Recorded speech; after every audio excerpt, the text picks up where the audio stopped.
जिंतूर राजकीय घडामोडी श्री मिलिंद ठोके यांचा सहकाऱ्यांसह भाजपमध्ये जाहीर प्रवेश। जिल्हा परिषद व पंचायत समिती सार्वत्रिक निवडणूक 2026च्या रणधुमाळीला आता खऱ्या अर्थाने वेग आला आहे। जिल्ह्याचे ज्येष्ठ नेते आदरणीय श्री रामप्रसादजी बोर्डीकर यांच्या प्रमुख उपस्थितीत आडगाव येथे नुकतीच एक महत्त्वाची आढावा बैठक पार पडली।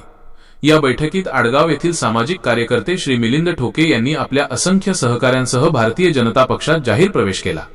निवडणुकीचा शंखनाद आणि कार्यकर्त्यांना आवाहन। बैठकीदरम्यान बोर्डीकर साहेबांनी निवडणूक प्रचाराचा आणि पक्ष कामकाजाचा सविस्तर आढावा घेतला। यावेळी त्यांनी उपस्थित कार्यकर्त्यांना आणि मतदारांना खालील उमेदवारांना विजयी करण्याचे आवाहन केले। डॉक्टर देवरावजी कराळे अधिकृत उमेदवार आडगाव जिल्हा परिषद गट, सौ अश्विनी बाळू दाभाडे अधिकृत उमेदवार आडगाव पंचायत समिती गट। पक्षाची ध्येय धोरणे आणि विकास कामे घराघरांत पोहोचवून दोन्ही उमेदवारांना भरघोस मताधिक्याने निवडून आणण्यासाठी सज्ज व्हा, असे आवाहन बोर्डीकर साहेबांनी यावेळी केले। पक्ष प्रवेशाचा उत्साह। सामाजिक कार्यकर्ते श्री मिलिंद ठोके यांच्या पक्ष प्रवेशामुळे आडगाव परिसरात भाजपची ताकद आणखी वाढली आहे। बोर्डीकर साहेबांनी त्यांचे पक्षात स्वागत करून भावी वाटचालीस शुभेच्छा दिल्या।